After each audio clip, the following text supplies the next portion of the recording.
안녕하세요. 김용합의 경제부동산입니다. 구독과 좋아요 부탁드립니다.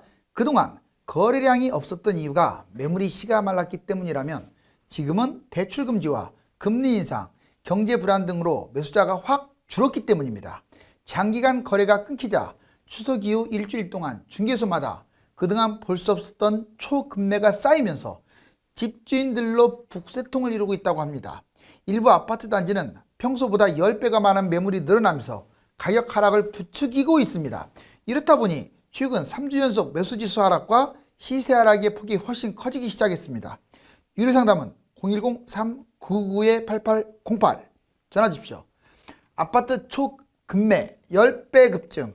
지금 매물이 기하급수적으로 쌓이고 있어요.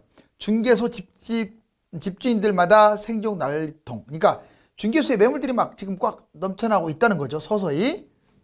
지금 토네이도가 이 아파트 완전 거세게 불고 있습니다. 이제 집값 거품 분기가 시작된다는 뜻이죠. 집값 대폭락, 전국 모든 아파트가 위험하다. 먼저 집값 거품 2005년부터 2014년 딱 10년 전이죠. 그때 대폭등장 그리고 폭락장. 그 다음에 2015년부터 2025년 역시 이때도 이제 폭등장이 있고 폭락장이 있겠죠. 보시면 예전에는 부분적으로 집값이 뛰었어요. 그러니까 다 뛴 것보다 전체적으로는 올랐을지 몰라도 평균적으로 지금처럼 이렇게 많이 뛰지는 않았어요.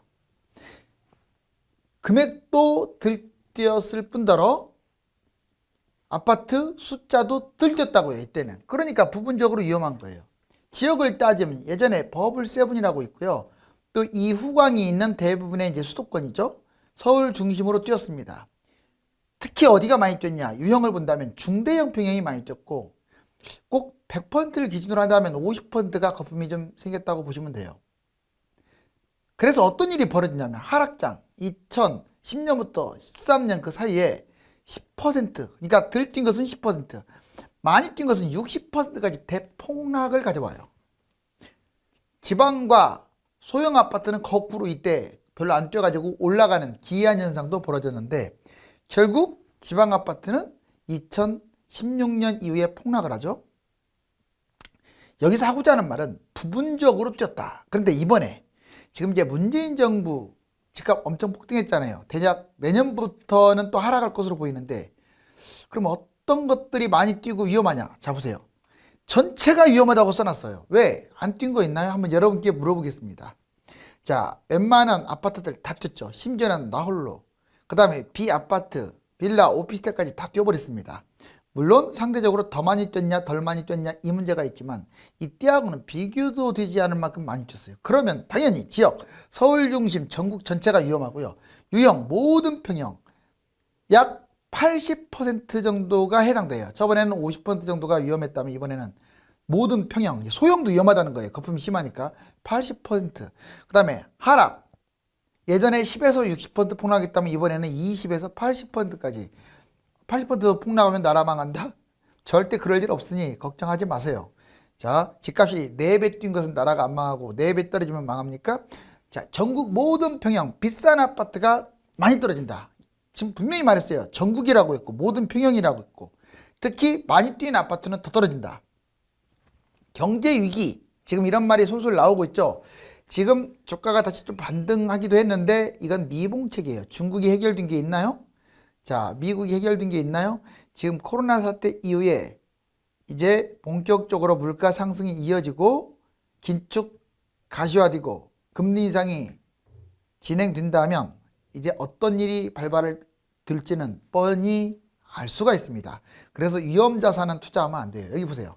이제 여러분들이 투자한 거에서 축소시켜야 할 것들이 있어요. 아예 그냥 다 빼버리거나 축소할 것은 주식입니다. 이제 주식 투자 좀 위험하다고 봐요. 누구는 4천 간다고 하는데 뭐 가봐야 알겠지만 4천 갈 확률보다 금융위기 터질 확률이 좀 더 높지 않을까. 자, 그 다음에 부동산 너무 많이 뛰었잖아요. 거품이 심한 것은 하는 거 아니에요. 주가도 2천에서 맴돌다가 3천으로 넘어갔기 때문에 위험한 거고 부동산도 뭐 적게는 2배, 많게는 5배까지 뛰었기 때문에 위험한 거예요. 가상화폐 이런 걸 왜 합니까? 자, 가상화폐는 완전 노름이라고 보시면 돼요. 그 다음에 펀드, 펀드도 뭐 주가의 하나의 연속 형상인데 지금 코스피 지수가 저점 대비 높기 때문에 이것도 위험해요. ELS 이런 건 하지도 마세요. 은행에서 권하거나 펀드 회사에서 권하는 고금리 있죠. 그 원금 손실 보는 이런 건 절대 꼬셔도 하지 마세요. 난리 납니다. 자, 그다음에 여러분들이 그러면 이건 하지 말고 축소하거나 하지 말고 누구를 확대시켜야 하느냐? 자, 현금 모으는 겁니다. 적금. 적금을 모으세요. 그다음에 달러 괜찮습니다. 좀 올라왔지만 뭐 손해 봐봤자 거기서 거기고 먹으면 많이 먹잖아요. 금융위기 터지기라도 한다면 지금 뭐 1080대가 대략 나중에는 얼마까지 뛰겠어요? 1180대가 거의 1500에서 2000 사이로 뛸 수도 있어요. 그렇지만 뭐 모든 돈을 달러로 바꾸라고 하고 싶지는 않아요. 그 다음에 원자재, 현금, 적금, 금 이런 것들 무난합니다. 자, 이제 주요 아파트 예상 폭락가 매입 시세를 한번 볼까요? 지금 일부러 강남을 예로 들었어요. 왜냐면 난 돈도 없는데 뭔 강남이냐. 비싼 아파트부터 여러분들이 그러니까 내가 지금 현재 5억 있다 그러면 지금 상황에서는 뭐 대출도 안 되고 그러니까 보통 5억, 7억 이런 거밖에 안 보잖아요. 계속 미래를 그런 식으로만 쳐다본다면 결코 기회가 왔을 때 다 놓칩니다. 자, 여러분들이 하락이라는 전제 조건으로 보고 또 하락장에는 전세 끼고 투자하는 것도 실거주가 필요 없어요. 비과세 돼요. 왜? 조정지역이 폐지되니까. 그래서 최대치 5억 정도 있다면 20억, 25억도 한번 봐놓는 거예요. 그것도 서울 중심으로. 경기도는 너무 집이 많고요. 지방은 인구 축소돼서 볼 것도 없고 투자 목적만 하는 겁니다. 거주야 뭐 어디를 하시든 상관없어요. 자, 보세요. 그래서 강남을 여러분들이 주의를 갖는 거예요. 뭐 엄청나게 떼부자들만 갖고 있는 게 아니에요. 뭐 20억짜리가 10억으로 빠지면 5억 가지고 전세 끼고 잡을 수 있는 게 강남이잖아요. 제 말 틀렸나요? 물론 20억짜리가 10억으로 빠지느냐 안 빠지느냐 과거에는 빠졌어요. 자, 이번에도 빠질 확률이 난 높다고 보는데 시간이 좀 필요하겠죠? 개포동. 자, 주공 7단지 34평 2007년에 15억짜리가 2013년에 7억 무려 55%를 폭락했다는 거. 이건 이제 팩트죠. 자, 근데 얘가 지금 현재 30억 7428 거의 4배 이상 뛰었네요. 엄청납니다. 얘 폭락하면 볼 것도 없이 60% 정도 잡으면 13억이에요. 30억 하면 엄청난 돈으로 보이지만 13억 하면 왠지 좀 가까워 보이죠? 자, 그 다음에 도곡동, 도곡레스 33평 2007년 16억 했던 게 2013년에 8억 딱 50% 떨어졌고요. 얘가 2021년 현재 32억 엄청납니다. 자, 역시 48에 32 4배도 더 뛰었어요. 2026년에 14억 역시 60% 반토막도 더 난다고 보여져요. 이 지금 이 박스를 잘 보세요. 잠실동 아시아선수촌 37평 2007년에 17억 2013년에 8.5억 50%가 폭락을 했네요. 그런데 2021년 현재 30억 역시 4배 정도 뛰었고요. 2026년 13억으로 60% 폭락 예정입니다. 자, 목동 신시가지 2단지 54평 2007년에 21억 했던 게 2013년에 10억으로 무려 55%나 폭락을 했어요. 자, 그런데 2021년 현재 28억. 자, 10억이 28억 됐으니까 약 3배 정도 뛰었죠. 얘가 하락한다면 12억으로 60%까지 폭락하지 않을까. 다만 이것은 하나의 예측이에요. 이만큼 안 떨어지면 어떻습니까? 40%만 떨어지면 어떻고. 안 그래요? 자, 이제 높게 잡아놓고 만약에 생각보다 덜 떨어졌다 그러면 이렇게 비싼 거 말고 현재 30억짜리들 말고 20억짜리 보면 되는 거고. 왜 20억짜리들은 이제 10억으로 떨어질 가능성이 크니까. 그럼 그것도 비싸다 그러면 15억짜리를 보는 거고 15억은 7억으로 빠지니까 반토막이 또 안 됐을 경우 좀 낮춰 잡으면 되는 거예요. 그런데 본인이 보는 시야 딱 그 아파트만 보고 있으면 영원히 가난해져요. 자, 이제 대폭락만 남았다. 폭등기, 정체기, 폭락기. 자, 3단계 진행 과정. 먼저 폭등기는 여러분들도 잘 알다시피 2014년부터 현재까지 2021년 아마 1년 더 뛴다고 보면 내년까지도 볼 수 있어요. 자, 2021년 폭락기 예전에 2010년에서 13년 이때 집값 부양책 써가지고 상승 턴했죠. 13년에 바닥쳤죠. 그러다가 14년부터 21년까지 무려 8년째 올랐는데 거래량이 증가하면서 집값이 계속 올랐어요. 코로나 특히 이게 집값을 폭등시킨 주범입니다. 코로나가 무한 양적 완화, 돈 팽창을 일으켜서 계속 위험 자산에 투자하게 만든 거예요. 주식이라든가 부동산이라든가 가상화폐라든가 이런 것들. 자, 양적 완화 등으로 집값이 절정에 치달았어요. 정부 부동산 대책이 사실상 실패한 것도 하나의 요인이고요. 사상 최대로 급등했습니다. 그러면 이제 내년은 뭐냐? 내년은 냉철하게 저는 이렇게 봐요. 물론 내년에 폭락할 것 같지는 않아요. 왜? 지금 현 정부가 집값 잡는 완전한 정책을 쓰지 않기 때문에 그래요. 그래서 새 정부 여당이 되든 야당이 되든 그때는 빠질 것 같은데 대략 조금 보합, 강보합에서 머무는 또는 상승 일부분 상승하는 정책이 폭등기 2014년에서 21년 지금 21년까지 뛴다면 즉 이제 내년부터는 오르기는 올라가는데 폭등보다는 상승 정도. 그래서 정책이 폭등기 후에 부동산이 이제 거래 지금도 급감이지만 계속 거래 급감할 것 같아요. 모든 자산 경제가 꼭지를 찍고 있어요. 지금부터 거래는 줄고 이제 과열은 끝이 나고 있습니다. 정체기는 가격대가 혼전된다는 거예요. 신고가도 생기고 하락 매물도 늘어나고 혼전, 실거래가 매물 이격이 커지면서 정체기 즉, 자 사려는 사람은 시세가 여기 있다면 여기 밑에다 받쳐놓고 팔려는 사람은 위에다 받쳐놓으니까 거래가 안 돼요. 거의 본격적인 폭락기를 23년 초나 22년 말부터 보겠습니다. 대략 26년 정도 빠질 것으로 보이는데 자 폭락기 사이클이 다시 돌아오는 거죠. 자 23년 26년 예전에 폭락기에는 2010년에서 13년이었는데 약 12, 13년 만에 돌아온다고 보면 되겠네요. 팽팽한 줄다리기 초반 금매 거래가 증가할 겁니다. 이때는 근거 자료가 많아요. 왜 폭락기냐? 사이클상으로 폭락기도 되지만 정권이 이제 여당이 계속 대통령이 바뀌든 또는 야당이 대통령이 되든 누가 잡든지 간에 너무 지금 중국 다음으로 집값 거품이 워낙 심하니까 부작용이 많아요. 집값을 떨어뜨릴 수밖에 없을 거예요. 그래서 집값을 잡는 거고 또 한 가지는 이제 3기 신도시나 택지지구 기타 물량이 너무 많습니다. 이 정말 150만 가구에 대한 어마어마한 물량 800만에 육박하는 다주택과 임대주택 사업자, 법인 사업자의 매물들 이걸로 상당히 위험하다. 1년 정도 하락을 하면 완전 매수 실종되면서 폭락을 할 가능성이 커요. 고가 아파트는 더 많이 떨어지고 인구도 줄어들고 공급은 넘쳐나고 어떤 곳은 신고가 찍고 어떤 것은 겨우 회복하고 어떤 곳은 회복도 못하는 곳들도 나올 수가 있습니다. 다주택자와 갭투자, 부동산 대폭락을 이끌 거예요. 자, 다주택자 지금 집 여러 채죠. 지금 현재 왜 집값이 바로 안 잡히고 있느냐? 바로 이 두 가지 요인입니다. 다주택자는 매물을 안 팔고 있고 갭투자자는 아무 제재가 없으니까 계속 사들이고 있어요. 갭투자. 알았어요? 이러니 집값이 생각보다는 팍팍 빠지지 않는 거죠. 자, 이 두 가지. 먼저 다주택자. 양도세, 중과세 폭탄을 때려가지고 자, 70%, 3주택 이상 70%인데 누가 팔겠어요? 매물이 잠겨버렸습니다. 이걸 뻔히 알면서 왜 이 정책을 유지하는지. 자, 그래서 저는 현 정권에서는 절대 집값 안 떨어진다고 생각하는 거예요. 자, 부동산 버티기 하고 있잖아요. 그러니까 집값이 지금도 올라가고 있어요. 자, 이거를 이렇게 해야죠. 자, 이거 박스 보세요. 자, 중과 폐지하고요. 보유세, 종부세 세게 때려버리면 매물이 막 터져 나와요. 그러니까 중과만 폐지하면 안 돼. 보유세도 세게 때려줘야 돼요. 또 강화시켜서. 이 조건으로 중과를 폐지하게 되면 안 팔 수 없잖아요. 보유세를 세게 때리니까 못 버틴단 말이에요. 자, 그럼 결국은 부동산 못 버텨서 집값이 폭락한다. 자, 이렇게. 그 다음에 갭투자자도 마찬가지예요. 갭투자자 내 집 마련 세금이 너무나 지금 적어요. 미미해요.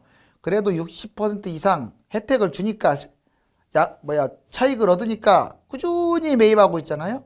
자, 그래서 투자가 화랑입니다. 이 사람들. 못 사게 만들었었는데 지금 오히려 더 늘어났어. 갭투자가. 집값 폭등시켰죠. 결국은. 그러면 이 사람들을 때려잡으려면 갭투자 이익을 환수해야죠. 자, 전세 끼고 투자하는 거에 대해서는 절대로 집값 올라가는 거에 대해서 차익을 인정하면 안 돼요. 세금으로 다 환수해버려야 돼요. 우리나라만 가지고 있는 제도기 때문에 유연 소지도 없어요. 자, 그 다음에 그럼 매입 실종되겠죠. 즉 매물은 늘게 하고 매수자는 줄게 해야 집값이 뛰는데 반대로 하고 있잖아요. 지금. 자, 투자자가 전멸할 겁니다. 그럼 집값 폭락하죠.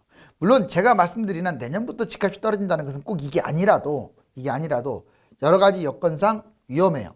부동산 폭락 징조와 단계, 아파트값 너무 올랐나? 매수세 3주째 주춤하고 있다고 하죠. 자, 4단계로 이어집니다. 부동산 폭락이라는 것은 거래 감소, 매물 증가, 하락 거래가 늘면서 시세 하락, 마지막으로 시세 폭락 이렇게 이어지는 거예요.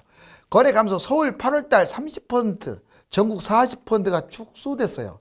거래량이 어떻게 된 게 갈수록 줄어듭니다. 보통 거래량 줄면 주식이든 부동산이든 뭐든 간에 집값 떨어지기 마련이에요. 대출 제한, 금리 인상, 연끌 축소되면서 이게 바로 거래량을 더 축소시키고 갭 투자로 버티고 있는 형국이죠. 현재 매물이 그러다 보니까 늘어나고 있습니다. 이번 달 들어와서 전국 17곳 중 13곳, 지자체 13곳이 매물이 크게 증가하고 거래가 실종되고 매물이 지속적으로 증가하면서 금매는 쌓이고 있는 상황이에요. 제가 이 말을 한다면 막 지금 폭락한 거냐 집값이, 그거 아니라고요. 이 단계를 거친다고요. 갑자기 폭락하지는 않아요. 이게 심리라는 것도 있고 진행 과정이 있으니까. 자, 이제 하락 거래도 지금 일부 지역은 하락 거래가 나오고 있잖아요. 그리고 60, 70% 하락 거래라고 제가 어제 방송에서 했습니다.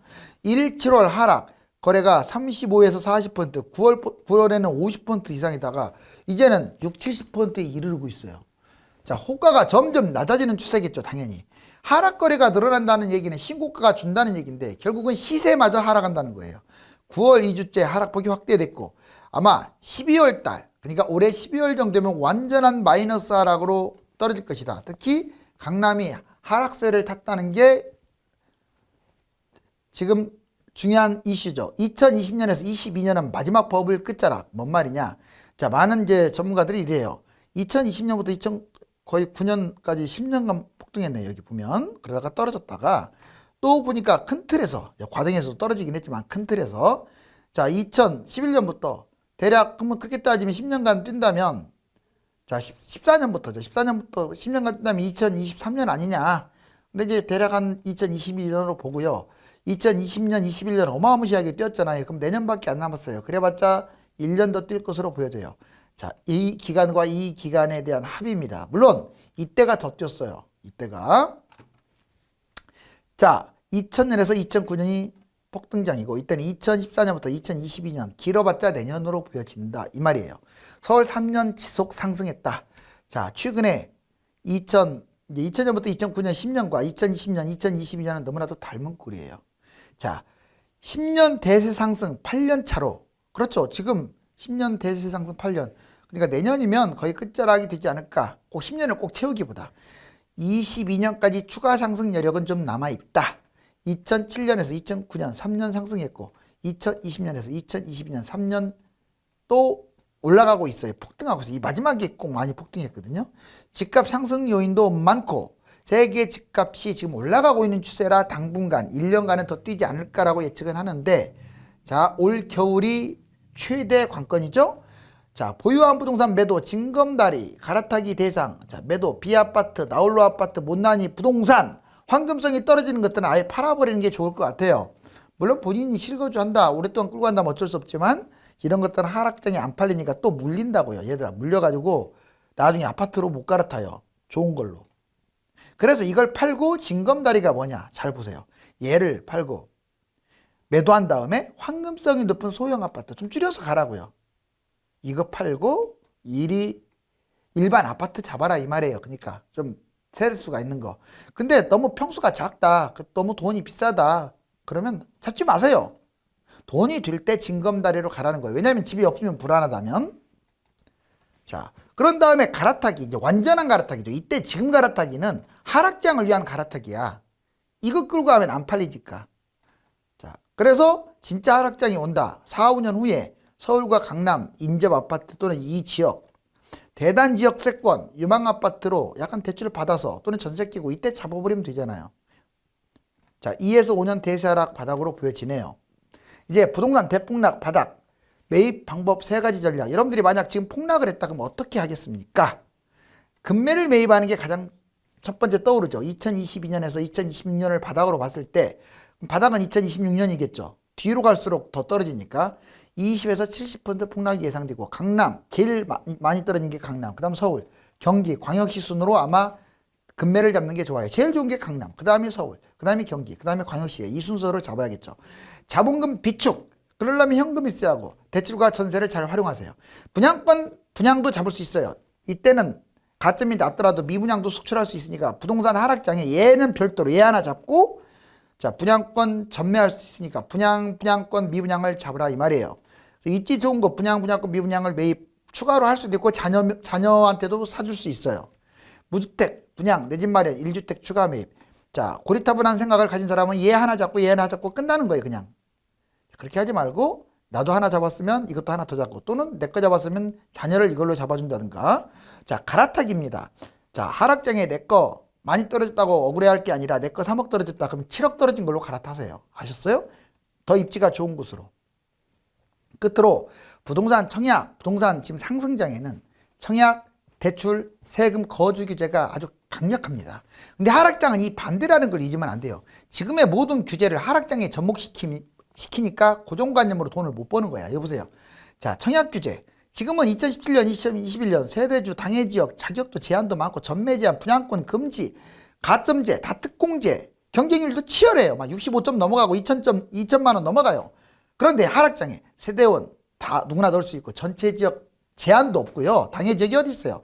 전매 1년에서 아예 없기도 하고 미분양 혜택 무궁무진하고 추첨제가 일반제가 그리고 미분양 속출돼서 그냥 잡을 수 있다.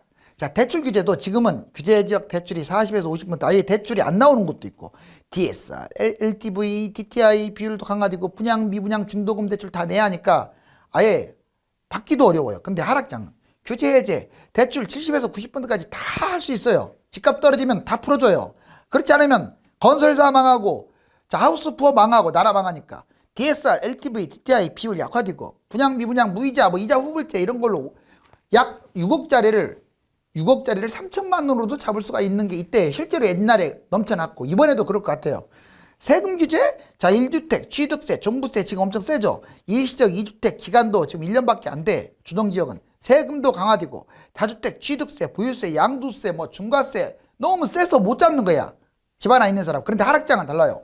1주택 취득세, 종부세가 완화되고요. 일시적 2주택 기간이 약 3년으로 늘어날 가능성이 크고 세금도 완화되고 다주택, 취득세, 보유세, 양도세. 물론 2주택자가 아예 양도세가 싹 사라지진 않아요. 40% 일반과세는 좀 있지만 중과세는 싹 없어져요. 자, 그 다음에 거주 규제. 규제지역 실거주 2년 의무화, 재건축, 재개발 각종 규제 강화, 전매, 보유 제한이 무려 소유권 이전 등기부터 최소 10년 뭐 이렇게 사이로 되니 참 올인할 수밖에 없는데 하락장은 달라요. 규제지역 실거주 조건 폐지, 즉 조정지역이나 특유과열지구가 없어져 버리니까 서울까지도 그냥 전세 끼고 2년만 투자하면 비과세인 거야. 재건축, 재개발 각종 규제가 어디 있습니까? 집값 떨어지는데. 전매 제한이 어디 있어요? 보유 제한도 없어요.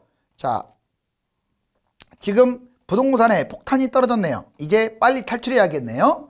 중개소에 차익 실현을 한 금매가 쌓이고 있지만 연끌도 불가능한 상황에서 갭 투자만으로 상투에 섣부르게 달려드는 매수자들이 없습니다. 지금 이 상태가 좀 더 지속이 된다면 급매물이 계속 늘어나고 거래가 실종되면서 2010년에서 2014년 60% 대폭락의 늪으로 빠질 수가 있습니다. 감사합니다.